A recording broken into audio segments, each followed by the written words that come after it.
ఖమ్మం నగరంలోని మామిలగూడెం సారథి నగర్ను అనుసంధానిస్తూ railway under బ్రిడ్జ్ను మంత్రి తుమ్మల నాగేశ్వరరావు ప్రారంభించారు. 2016లోనే ఈ బ్రిడ్జ్కు శంకుస్థాపన చేసిన కొన్ని అనివార్య కారణాల వల్ల ప్రారంభం కాలేదని మంత్రి తుమ్మల అన్నారు. ఖమ్మం అభివృద్ధికి కృషి చేస్తానని, ప్రజలు తమ పరిసర ప్రాంతాలను శుభ్రంగా ఉంచుకోవాలని కోరారు. ఖమ్మం నగరంలోని కిల్లాను కూడా అభివృద్ధి చేసి పర్యాటక ప్రాంతంగా తీర్చిదిద్దుతామని మంత్రి తుమ్మల నాగేశ్వరరావు హామీ ఇచ్చారు.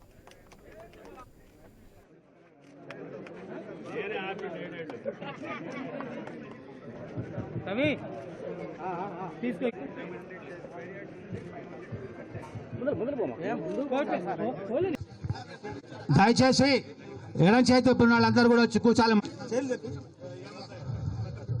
ఎంతో చేదోడుగా వాదోడుగా ఉంటూ మాకు అండగా ఉంటూ కమిషనర్ గారు కానీ మున్సిపల్ అధికారులు పట్టుబట్టి కలెక్టర్ గారి ఆదేశాల మేరకి ఈ సమస్యలన్నింటినీ పరిష్కారం చేసి ఈరోజు ప్రజా ఉపయోగంలోకి తెచ్చినందుకు జిల్లా అధికారులకి మున్సిపల్ అధికారులకి ప్రత్యేక ధన్యవాదాలు.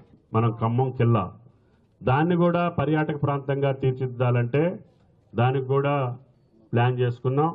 దాన్ని కూడా రోప్వే చేసి స్టెప్స్ ద్వారా పెద్దలు కానీ పిల్లలు కానీ కిల్లా పైభాగానికి వెళ్ళాలంటే కష్టంగా ఉంది.